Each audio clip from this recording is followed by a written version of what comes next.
지난주까지 하나님의 교회, 이 교회에 대해서 함께 배워왔었습니다. 많은 내용들을 배워오셔서 또 어떤 내용들은 또 마음에 또 기억이 되시는 부분도 있겠지만 또 잘 기억이 나지 않는 부분들도 있으실 것입니다.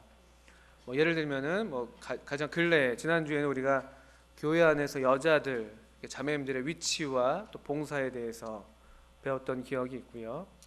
또 우리 그 전에는 교회 재정에 대해서 또 교회 일꾼들 장로들과 집사들에 대해서 또 교회 예식들 침례와 만찬에 대해서 등등 또 교회에 대한 중요한 진리들에 대해서 교회는 한 몸이다를 비롯해서 여러 가지 이 교훈들을 함께 배우셨습니다.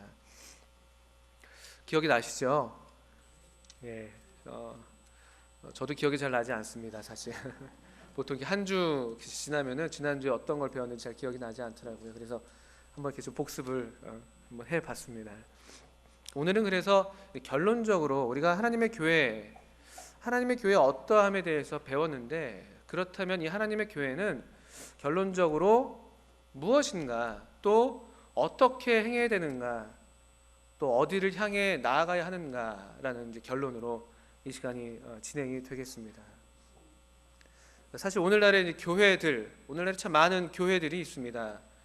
여러분들도 사시는 주변에서 교회들 참 많이 보실 수가 있을 텐데, 어떤 경우에는 한 건물에 교회가 층을 달리해서 2개씩 있는 경우도 있고, 또 이 건물 건너 또 바로 또 교회가 있는 경우도 있고, 또 통계를 따져보면은 우리나라의 지금 교회들이 중국집보다 3배가량 많습니다. 중국집보다. 편의점보다도 2배가량 많다고 합니다. 교회 수가 굉장히 많은 것은 어제 오늘의 일이 아닙니다.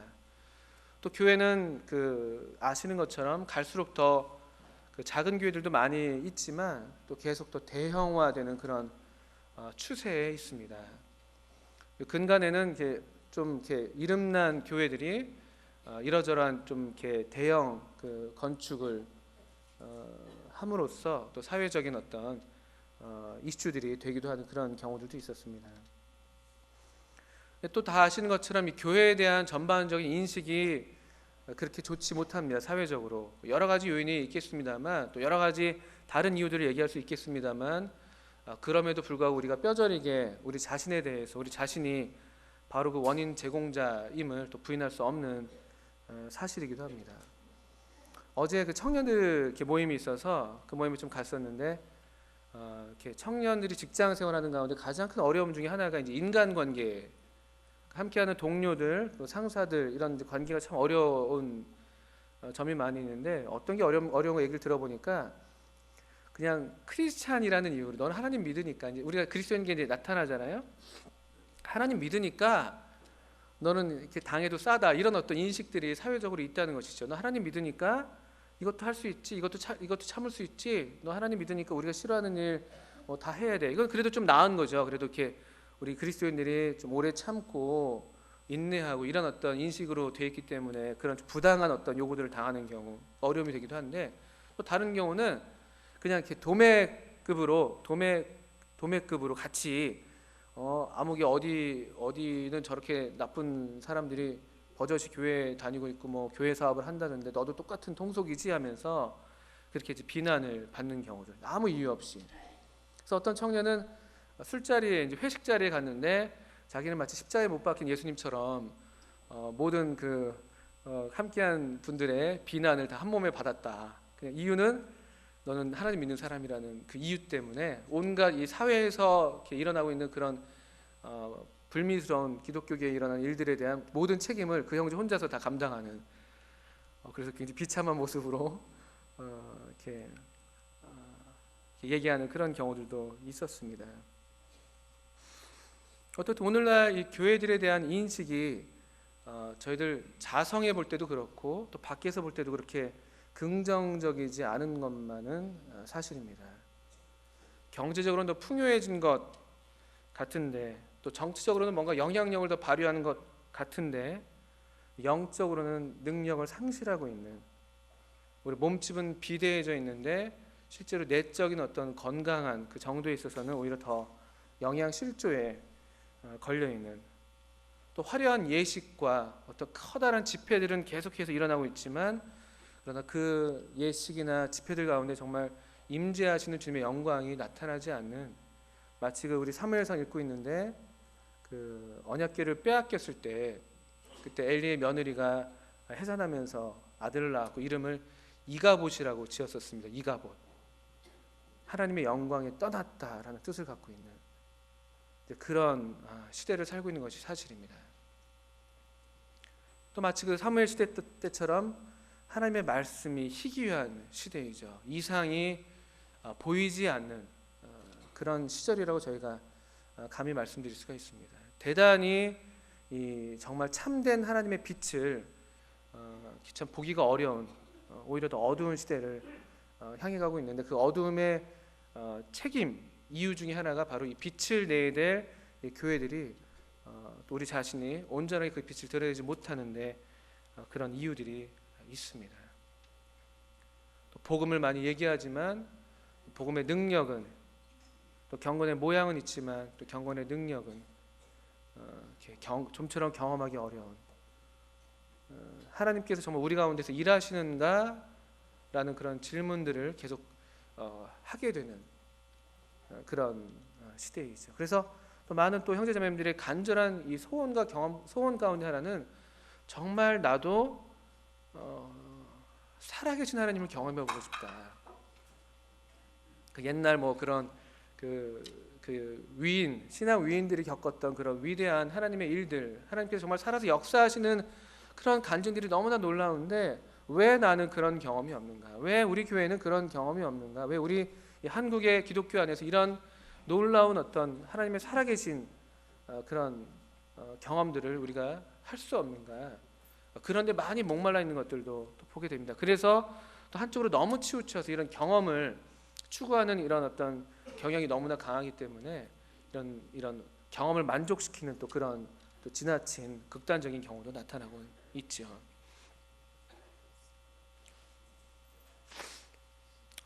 기독교계가 이러하다고 우리가 진단을 할 때 이것이 그냥 과격한 진단이 아니라 그냥 객관적으로 또 겸손하게 얘기한다 할지라도 우리가 이런 그 진단을 피할 수가 없는데, 이러한 진단을 우리가 내렸을 때, 이러한 상황에 처했을 때 우리가 어떻게 하는가, 이런 문제가 하나 있습니다. 그리고 항상 지금 우리 함께 이렇게 모이는 우리 교회는 이런 점에서 늘 그 미심쩍은 눈초리로 이렇게 사람들로부터 그런 시선을 받아왔습니다. 왜 너희들은 우리와 함께하지 않는가? 왜 너희들은 우리와 함께하지 않느냐? 이런 질문들. 또 함께하지 않는 이유로 계속해서 뭔가 불이익을 얼마간 당해오기도 하고, 또 어떤 소수자로서 어떤 열등감 같은 그런 경험들도 덜어하기도 합니다. 당신은 어느 교회 다니세요? 이렇게 질문해 올 때 우리 많은 형제자매님들 다 경험해 하셨을 텐데, 좀 이렇게 머리를 왠지 극적극적 이게 되고 뭔가 설명을 하긴 하는데 뭔가 좀 이렇게 잘 안 통하는 것처럼 보이고, 설명을 했는데 끝냈는데 오히려 설명이 됐다기보다는 더 의심의 눈초리로 이제 다시 바라보는 그런 경험들 많이 하셨을 겁니다. 이유는 단 하나죠. 너희는 우리랑 좀 다르다. 좀 다르다. 오늘 이 지점에 대한 이제 말씀이 되는 것입니다. 우리는 왜 이렇게 모이는가? 우리는 왜 이렇게 어떤 면에서 다른 수많은 사람들이 하는 것과 같이 하지 않고 약간은 다른 눈초리를 받아가면서까지, 약간의 어떤 뭐 불이익이면 불이익을 당해가면서까지 왜 우리는 이렇게 모이는가? 하나의 대답이 있다면은 바로 오늘 그 제목으로 되어 있는 우리는 하나님께 나아가기 때문입니다.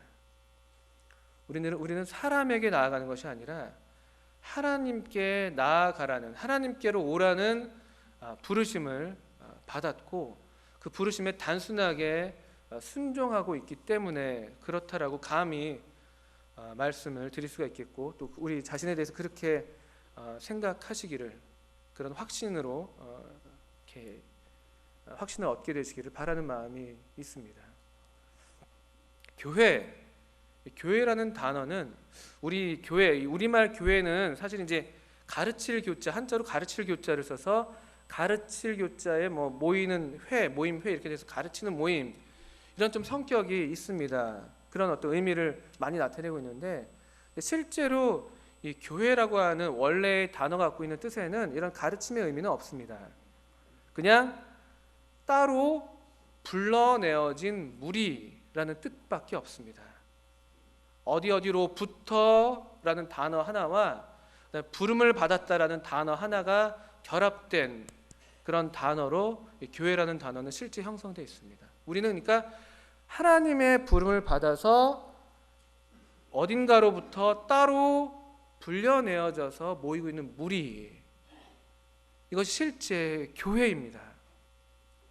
교회에 대해서 다른 어떤 그 정의, 다른 어떤 인식들이 먼저 오기 전에 항상 이 정의를 기억해 주십시오.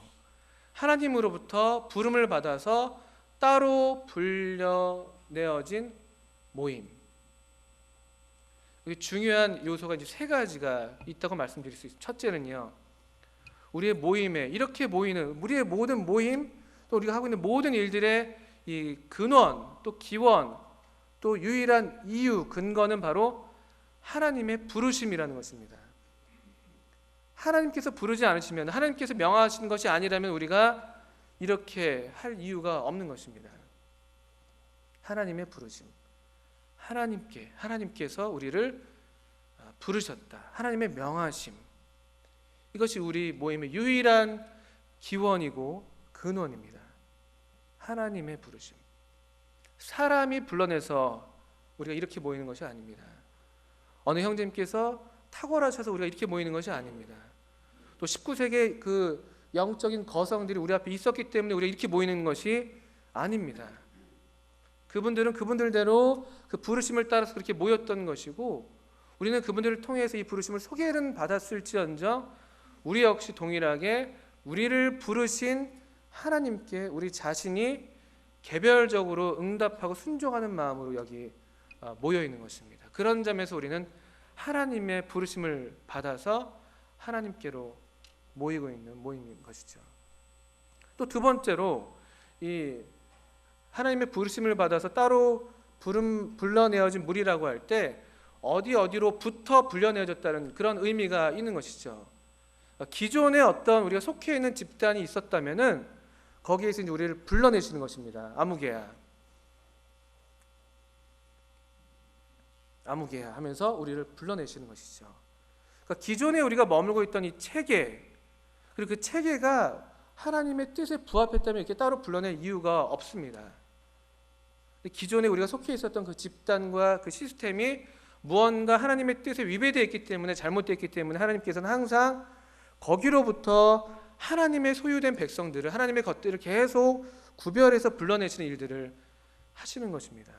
우리는 이 기존의 체계로부터, 크게 보면 이 죄악된 세상으로부터, 좀 더 작게 보면은 하나님의 이름을 부른다고 하지만 하나님의 뜻대로, 불행히도 하나님의 뜻대로 모이지 않고 있는 이 기존의 기독 교계로부터 얼마간 우리가 구별되어서 떨어져 나올 수밖에 없는 그런 상황인 것입니다. 왜냐하면 아까 말씀드렸지만 우리는 경제적인 부유를 추구하지 않습니다. 정치적인 영향력을 추구하지 않습니다. 우리는 단순하게 하나님 말씀에만 순종하기를 원하는 것인데, 하나님 말씀과 위배되는 것들이 발견될 때 우리가 함께하기가 어려운 것이 우리의 양심인 것이죠. 그래서 우리는 기본적으로 두 번째로 말씀드리는 것이 이 기존의 이 체계로부터, 여기로부터 우리는 분리되어 나온 무리라는 것입니다. 세 번째로, 우리가 어딘가로부터 이렇게 떨어져 나오게 될 때 그냥 향방 없이 떨어져 나오는 것이 아닙니다. 하나님께서 우리를 불러내셔서 그냥 아무데나 거기 있으면 안 되니까 그냥 일단 나와라 라고 부르시는 것이 아니라, 거기로부터 나와서 우리로 하나님께로 이끄시는 것입니다. 교회의 방향, 교회 모임의 유일한 목적, 교회 여러 다양한 활동들의 유일한 목적은 우리 각자가 하나님께로 더욱 나아가는 것, 또 우리가 교회가 교회적으로 더욱 하나님께로 나아가는 데 있는 것이죠. 세 가지입니다. 교회는 하나님의 부르심, 그리고 이 세상으로부터 또는 이 하나님의 말씀과 위배되고 있는 어떤 체계로부터, 그 다음에 하나님께로 부름받아 불려진 무리다. 그런 사람들이 그런 단순한 신앙 양심을 따라서 함께 모이다 보니까 이런 모임들이 있게 된 것입니다. 어떤 선전을 하는 것도 아니고 어떤 운동을 하는 것도 아니고 캠페인을 벌여서 이같이 사람들을 이렇게 끌어내는 것이 아니라 단순한 그와 같은 진리를 발견한 사람들이 성령님의 빛을 따라서 우리 마음에 비춰진 진리의 빛에 단순한 마음으로 순종할 때 나타나는 현상들이 바로 이 같은 현상들이라고 말씀드릴 수 있습니다. 그래서 그것이 성경에서 말하는 교회, 신약 교회라고 말할 수 있는 그런 신자들의 모임입니다. 소위 그래서 우리는 우리 자신을 가리켜서 우리 모임이라고 이렇게 호칭하는, 통상 호칭하는 소위 브레든이라고 알려져 있는 형제 교회 또는 형제들의 교회, 형제회라고 알려져 있는 그런 그렇게 알려져 있긴 합니다만, 그러나 저희는 그런 이름을 어떤 면에서는 이렇게 받아들이지는 않습니다. 우리는 그냥 하나님의 말씀에 따라서, 말씀의 부르심을 따라서 우리 신앙 양심에 또 준거해서 기존 체계로부터 하나님께로 모여 있는 사람들입니다 라고 말하는 도리밖에 없습니다. 우리 고린도후서 6장 말씀을 한번 이렇게 보시겠습니다. 고린도후서 6장 14절부터 한번 읽어보겠습니다.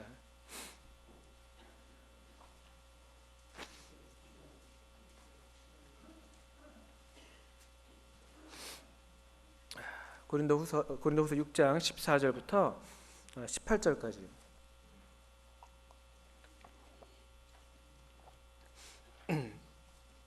제가 한번 읽어보겠습니다. 고린도후서 6장 14절부터 18절까지입니다. 너희는 믿지 않는 자와 멍에를 같이 하지 말라.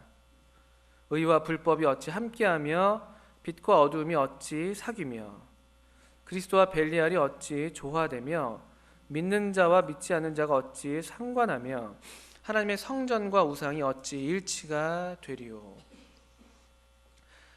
구체적으로 직접적으로 우리 교회에 대한 이 교회의 어떤 이 분리에 대한 말씀이라고 보기는 어렵습니다만, 원리적인 면에서 어떤 성별, 어떤 거룩한 삶, 또 거룩한 모임에 대한 그런 점에서 우리가 교훈을 받을 수가 있습니다.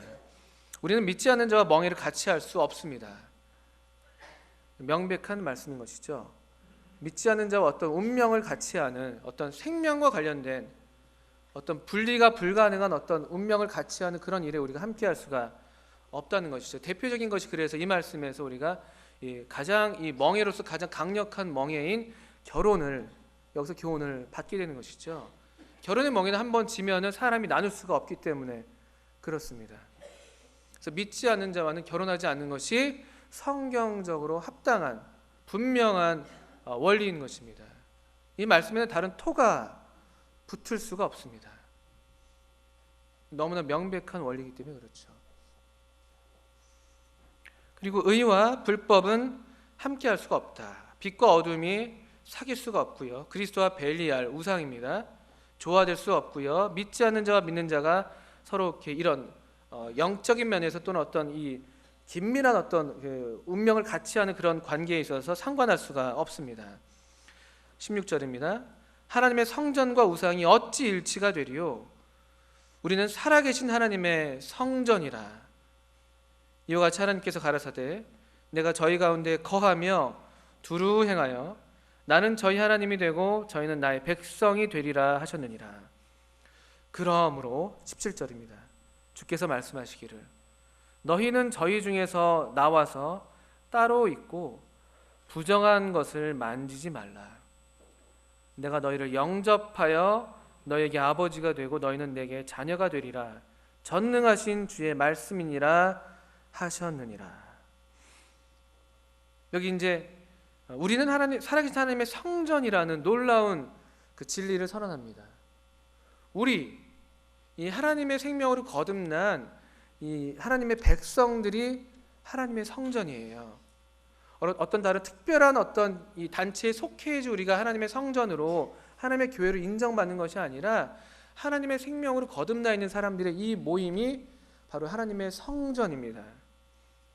이 하나님의 성전에 대해서 하나님께서 친히 놀랍게 확실한 약속을 주셨습니다. 이 하나님의 성전을 향해서 16절에 내가 저희 가운데 거한다. 하나님은 하나님의 성전 가운데 거하십니다. 성전은 하나님이 거하시는 곳이죠. 아무리 우리가 우리 입으로 성전이라고 말해도 거기 하나님이 거하시지 않으면은 성전이 아닙니다. 하나님께서 이 우리 하나님의 생명으로 거듭나 있는 여기 믿는 자들, 빛에 속한 사람들, 의인이 된 사람들, 이 사람들의 모임을 가리켜서 우리가 하나님의 성전이라고 말씀하고 있고요. 하나님께서 놀랍게도 내가 저희 가운데 거한다. 이게 우리의 경험 아닙니까? 우리가 매번 주님의 이름으로 모일 때마다 누리고 있는 놀라운 축복 아닌가요? 이 단순한 모임 가운데 하나님이 거하신다. 또 나아가서 두루 행하여 하나님께서 우리 가운데서 행하시는 것이죠. 우리 주님께서 성령으로 충만하셔서 두루 행하며 착한 일을 하셨다고 사도행전에서 말씀하고 있는데 하나님께서 우리 가운데서 두루 행하시는 것들을 우리가 보지 않습니까? 누가 시켜서 일들이 되어지는 것이 아니라 하나님의 성령께서 우리 각자의 성도들의 심령을 감동하셔서 서로 사랑으로 섬기게 하시고 또 은사를 따라서 봉사하게 하시고 또 자원하는 심령을 주셔서 하나님께 드리게 하시고 우리가 경험하는 일들 아닙니까? 또 우리 안에 우리를 변화시켜 주신 이 생명의 성령의 능력을 우리가 경험했기 때문에 이것을 누가 시키지 않아도 우리가 나가서 증거하고 있고 복음 집회에 사람들을 초청하고 있고 하나님께서 두루 행하시는 일들이 우리 가운데 있다고 저는 말씀드릴 수 있습니다. 우리 각자에게 있어서도 또 우리가 모일 땐 더욱 특별한 방식으로 하나님께서 역사하시는 것들을 경험하죠. 하나님의 이름으로 모일 때 거기에 특별한 축복이 또 있습니다. 하나님이 우리 가운데 거하시고 두루 행하십니다. 그리고 우리가 이와 같은 이 세대 가운데서 여전히 계속 이 같은 좁은 길을 갈 수 있는 이유, 나는 저희 하나님이 되고 저희는 나의 백성이 되리라. 이 음성을 우리가 듣고 있기 때문이죠. 하나님께서 우리에게 인쳐 주시는데요. 이것이 바른 길이다. 좁은 길이지만 다른 사람들이 많이 가지 않는 길이지만 이것이 참으로 옳은 길이라고 우리를 인쳐 주시는데요. 성령께서 계속 우리에게 함께 증거해 주시는데요. 우리가 이같이 단순한 이런 말씀들에 정말 다른 복잡한 생각하지 않고 계산기 두들기지 않고 단순한 마음으로 순종할 때 우리 마음에 이 경험되는 이 기쁨들을 우리가 어떻게 부인할 수가 있겠어요? 물론 다른 많은 그 좋은 교회들이 있겠습니다만 그런데 적어도 이와 같은 분명한 하나님의 말씀들이 우리가 모일 때마다 또 우리가 이렇게 순종할 때마다 경험되어진다면 저는 이 축복을 결코 버리고 싶지 않습니다. 하나님이 우리 하나님이 되어주시는 하나님께서 우리를 가리켜서 나의 백성이라고 불러주신다면 그것만큼 더 영광스러운 그런 명예가 더 있겠습니까? 세상이 우리를 모른다 할지라도 그런 그 복음성 가사가 있습니다. 세상이 당신을 모른다 하여도 하나님은 당신의 이름을 마음에 새겼다. 이런 가사인 걸로 기억납니다. 세상이 우리를 알지 못해도 또는 설령 세상이 우리에 대해서 인정하지 않는 말들을 한다 할지라도 우리의 어떤 그 정직한 양심 가운데 성령께서 우리에게 이같이 증거해 주시는 이런 확증을 우리가 갖고만 있다면은 저는 도리어 이것을 택하겠다는 것이 이것이 아마도 이와 같이 저희와 같이 모였던 앞선 세대들의 그리스도인들의 믿음이었다고 제가 알고 있고, 또 오늘날도 동일하게 이런 믿음을 함께 나누고 있는 그리스도인들의 고백으로 알고 있습니다. 하나님이 우리의 하나님이고 우리는 하나님의 백성이라고 부름받는다는 것. 그래서 17절에 이 말씀은 사실은 이사야에 있는 말씀을 인용했었는데, 바울이 그래서 이 말씀을 인용하면서 그러므로라고 말씀하십니다. 그러므로 이와 같은 분명한 약속이 되어 있기 때문에, 그러므로 우리는 뭘 어떻게 해야 되냐? 그러므로 주께서 말씀하시기를 너희는 저희 중에서 나와서 따로 있고, 여기 저희는 이 죄악된 세상, 우상에 속한 세상들, 우상을 숭배하는 그런 믿지 않는 사람들을 문맥에서 가리키고 있습니다만, 우리 기독교계 안에서도 이같이 하나님만을 섬기는 것이 아니라 하나님과 다른 것들을 겸하여 섬기려는, 하나님과 재물을 겸하여 섬긴다든지 하나님과 명예를, 어떤 사회적인 인정을, 정치적인 영향력을 섬기려는 그런 어떤 이 불순한 동기를 함께 품고 있는 그런 사람들에 대해서 우리도 동일하게 이 말씀을 받을 수가 있습니다. 너희는 저희 중에서 나와서 따로 있어라. 하나님만 섬기는 사람들은 따로 있어야 됩니다. 하나님과 사회적인 위치, 하나님과 사회적인 인정, 그것을 두 가지를 다 원한다면은 계속 거기 머물러 있어야 되는 것이라면은, 하나님만 섬기려는 사람들은 따로 나오라는 명령을 여기 지금 고린도후서가 바울을 통해서 주님께서 우리에게 하고 계신 것이죠. 주께서 말씀하시기를 너희는 저희 중에서 나와서 따로 있으라. 하나님만 섬기려는 사람들, 하나님께로만 가려는 사람들,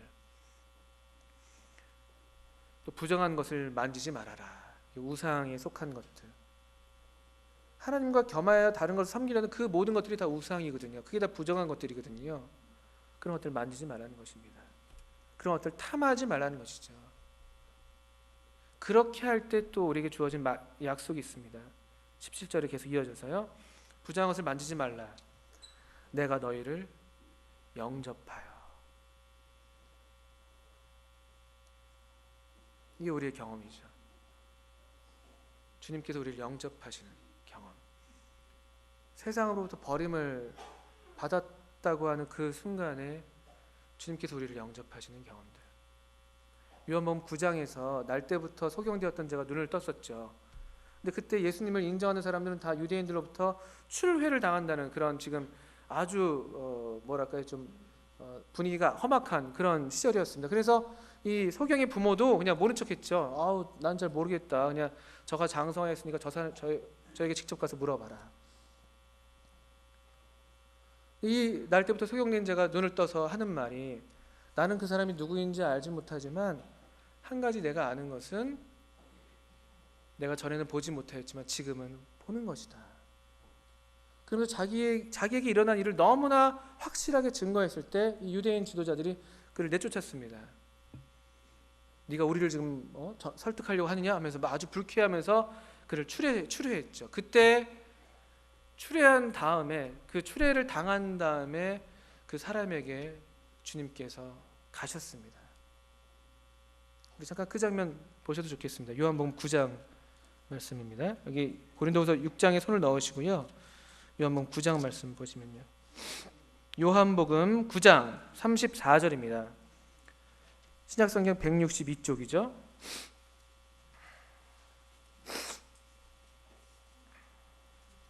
요한복음 9장 34절입니다. 이런 대화가 눈을 뜨게 된 전에 소경이었던 사람과 그 유대인들, 바리새인들과 이제 그런 대화가 내내 있다가 이제 결론적으로 아주 불쾌해서 그를 쫓아냅니다. 9장 34절입니다. 읽어보겠습니다.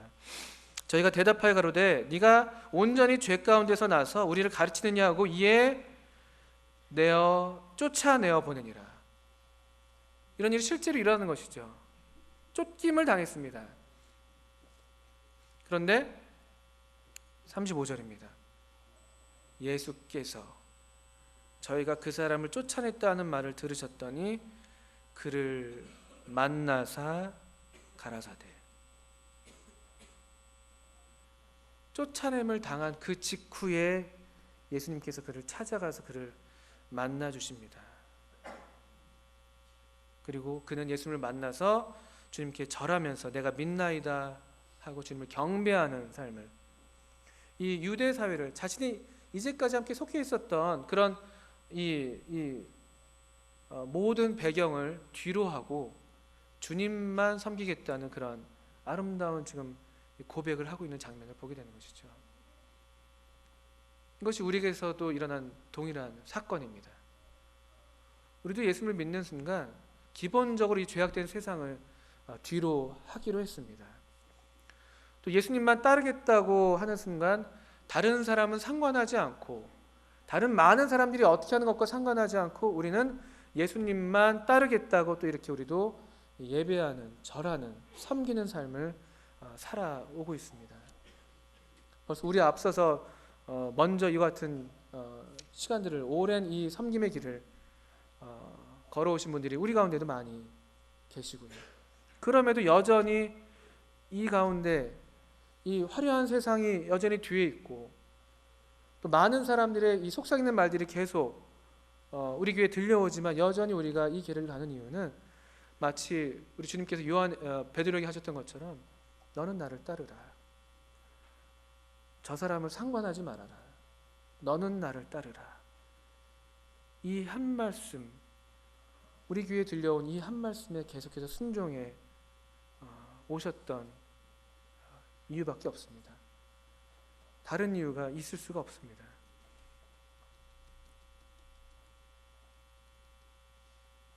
저는 참 그래서 이와 같은 믿음으로 함께 모이고 있는 이 모임이 참 좋고 또 자랑스럽습니다.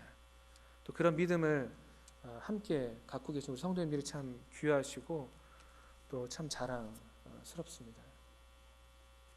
우리가 비록 마음은 넓게 모든 사람들에 대해서, 믿지 않는 사람들이든 또는 우리와는 좀 다르다 할지라도 또 우리 주님을 사랑하는 다른 사람들에 대해서 마음을 넓게 가져야 하는 것은 사실이지만, 그러나 우리는 여전히 우리 순종의 발은 좁게 할 그런 명령을 받고 있는 것이죠. 우리는 여전히 하나님을 기쁘게 하랴 사람을 기쁘게 하랴 하는 그 두 가지 길 위에서 선택해야 되는 그런 명령을, 그런 책임을 갖고 있습니다. 사람들을 기쁘게 하려면 우리가 이렇게 할 이유가 없습니다. 근데 우리가 부족하지만, 우리가 참 모자란 게 많지만 그래도 하나님을 기쁘시게 해드리고자 하는 마음으로, 우린 너무나 부족하지만 그런 잘 짜여진 예배라고 할 것들도 없을 수 있겠습니다만, 그러나 우리는 순종이 제사보다 낫다는 말씀 하나만 의지해서 그래도 우리 순종하자라는 마음으로 이제까지 모여오고 있는 것이죠. 다시 고린도후서 6장으로 돌아오셔서요, 6장 18절, 이 말씀이 얼마나 참 좋은 말씀이고 위로가 되고 힘이 되고 우리로 계속 이 길을 걷게 하시는 말씀인지 모릅니다. 6장 17절 후반절부터 계속 읽겠습니다. 내가 너희를 영접하여 너희에게 아버지가 되고 너희는 내게 자녀가 되리라. 이사야서 말씀에서는 이 유대인들은 하나님을 아버지라 부르는 그런 개념이 없었습니다. 감히 하나님을 아버지로 부른다는 것은 불경한 일이었죠. 그래서 하나님을 아버지라 부르지 못했었습니다. 그런데 주님이 오시면서 이제 하나님을 아버지로 우리 주님 자신도 부르고 계시고, 이 예수님을 믿는, 우리 주님을 믿는 주님의 제자들, 주님의 자녀들에게도 하나님을 아버지라 부르게 하시는 그런 특권을 이제 허락하시게 되신 것이죠. 영접하는 자, 곧 그 이름을 믿는 자들에게는 하나님의 자녀가 되는 권세를 주시고 있습니다. 그래서 이사야서 말씀에서는 아까 인용된 16절에서는 나는 저희 하나님이 되고 저희는 나의 백성이 되리라라고 되어 있지만, 이제 전능하신 주의 말씀으로 다시 확증하시는 말씀은 너희는 너희에게 아버지가 되고 너희는 내게 자녀가 되리라. 이거면 끝나는 거죠. 하나님이 우리의 아버지다, 내가 하나님의 자녀다. 이것보다 더 영광스러운 호칭이 있습니까? 하나님의 자녀, 그리스도인, 신자. 우리는 다른 특별한 이름을 필요로 하지 않습니다. 우리가 갖고 있는 이름이 너무나 고귀하기 때문에 다른 이름들을 우리가 구차하게 원하지 않아요. 우리가 갖고 있는 빛이 너무나 더 밝고 환하기 때문에 그런 희미한 조명을 필요로 하지 않습니다. 우리 이 말씀으로 충분합니다. 하나님이 우리의 아버지가 되시고 하나님은 우리를 자녀라고 부르시고요. 그리고 18절 끝부분에 이렇게 확증하십니다. 누구의 말씀이라고요? 전능하신 주의 말씀입니다. 어떤 것이 더 필요하겠습니까? 누구의 말씀을 더 필요로 할 게 있겠습니까? 전능하신 주 하나님께서 이렇게 우리를 향해서 말씀하실 수만 있다면은 이걸로 충분한 것이 아니겠습니까? 다른 우산이 필요하겠습니까? 하나님께서 우리의 방패가 되어 주시는데, 다른 아버지라 불리는 다른 그런 권위가 필요하겠습니까? 하나님이 우리의 아버지신데요. 이걸로 너무나 족합니다. 우리는 그래서 이 하나님을 향해서, 이 하나님을 믿는 믿음으로 즐거운 마음으로 이 하나님께로 나아가고 있는 것입니다. 다른 복잡한 것이 필요하지 않습니다. 그냥 아버지 하나님, 자녀된 우리들, 형제 자매인 우리들, 우리 안에서 운행하시는 성령님, 우리 교회의 유일한 머리가 되시는 주님 예수 그리스도, 우리 모임의 유일한 중심이 되시는 예수님, 그분의 보좌, 그것만으로 충분한 것이죠. 하나님께로 나아가는 것입니다. 때로 그것이 근데 세상의 중심이 아니라서, 그것이 마치 변두리처럼 여겨지고 광야처럼 여겨져서 우리가 그 어려움을, 우리 심정적으로 어려움을 겪는 것이 사실입니다만, 그런데 광야에서 우리는 주님을 만납니다. 광야가 어떤 면에서 이렇게 우리가 있어야 할 곳입니다. 세상의 중심이 아니라, 화려한 왕궁이 아니라, 인정받는 어떤 그런 높은 자리가 아니라, 사람들의 시선이 가닿지 않는 그런 곳에 오히려 그런 곳이 우리의 곳일 것입니다. 하나님의 말씀이 참 희귀했던 그 신약과 구약 사이의 암흑시대 때 하나님의 말씀이 빈들로 향했습니다. 빈들에 있던 세례 요한에게. 누가복음 3장에 보시게 되면은 그때 수많은 지배자들이 있었던 것을 묘사합니다. 물론 시대적으로 묘사하는 부분이라고 볼 수도 있겠습니다만, 그런데 그 왕궁과 총독과 관절을 다 뒤로하고 하나님의 말씀은 빈들을 향해서 직선으로 날아가 거기 하나님만 믿고 하나님만 바라고 있었던 한 사람 세례 요한에게 가서 부딪혔습니다.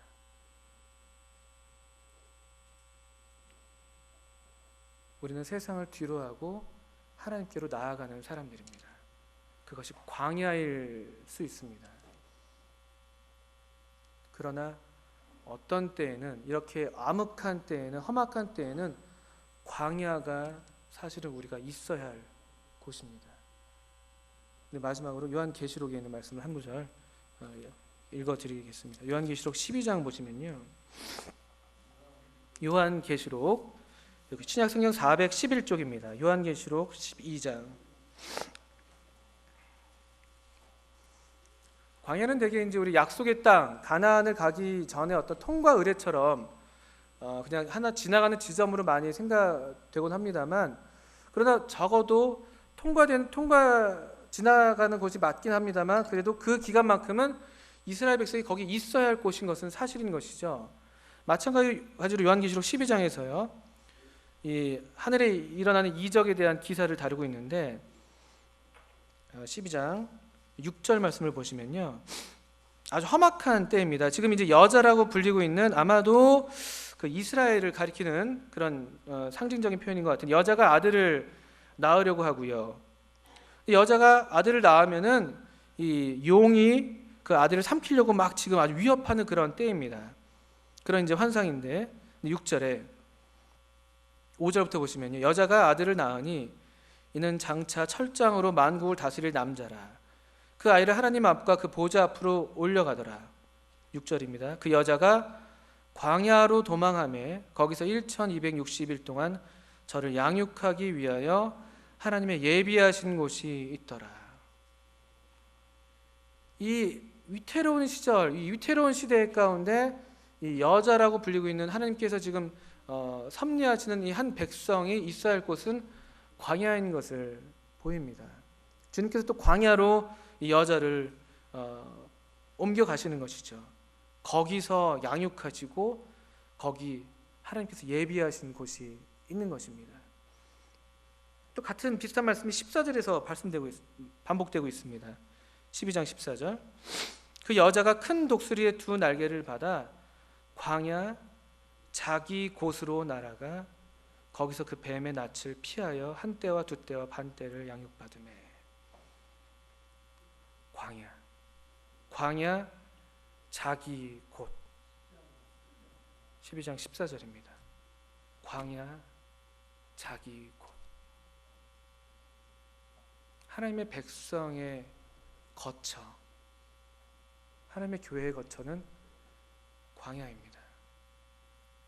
히브리서 11장에서는 영문 밖으로 그에게 나아가자. 세상에 창든 사람들, 거세 잡은 사람들이 우글거리고 있는 세상의 중심, 그 캠프가 아니라, 그 중심이 아니라 우리는 그 캠프의 바깥, 영문 밖으로 그에게 나아가자. 거기 그분이 계시기 때문에, 하나님이 계신 곳이라면은 거기가 바로 우리가 있어야 할 곳이고 우리는 거기로 가는 것입니다. 세상을 뒤로 하고, 설령 세상이 우리를 버린다 할지라도 주님께로 나아갑니다. 세상을 얻지 못해도 주님을 얻으면 다 얻은 것입니다. 하나님이 우리의 아버지가 되시면, 우리가 그분의 자녀라면 우린 그걸로 충분합니다. 우리 교회가 계속해서, 우리 개인적으로도 계속 하나님께로 나아가는, 향방 없이 우리가 그냥 막 다름질하는 것이 아니죠. 거리에서 막 뛰어다니는 사람이 있는데 어디로 가십니까? 근데 모릅니다라고 말하면 이상한 거잖아요. 우리의 신앙생활이라고 하는 것도, 우리의 교회 생활이라고 하는 것도 우리의 유일한 방향은 하나님께로입니다. 우리 개인적인 삶에서나 우리 교회적인 삶에서나 우리 교회의 모든 방향은 언제나 하나님께로 여야 되겠습니다. 우리가 이 은혜를 계속 잃지 않기를 바랍니다. 우리 함께 기도하시고 이 1부 시간 마치겠습니다. 시간이 좀 지났습니다. 하나님 아버지, 계속 저희들을 도우셔서 하나님께서 우리 아버지가 되시는 이 은혜가 우리 가운데 더 풍성하게 하시고, 저를 이 은혜 안에서 더욱 강건하게 하시고, 또 이 은혜로 우리 마음을 굳게 하게 하셔서 저희로 참 하나님의 자녀로서 하나님께 더욱 가까이 나아가는 하나님의 백성으로서 이 세상 가운데 참 영광스럽게 또 주님께서 우리 얼굴을 도우시는 것들을 나타내게 해주시기를 기도합니다. 저희 모두를 주님의 자비하신 손에 의지하며 예수님의 이름으로 감사하며 기도합니다. 아멘. 네, 수고하셨습니다.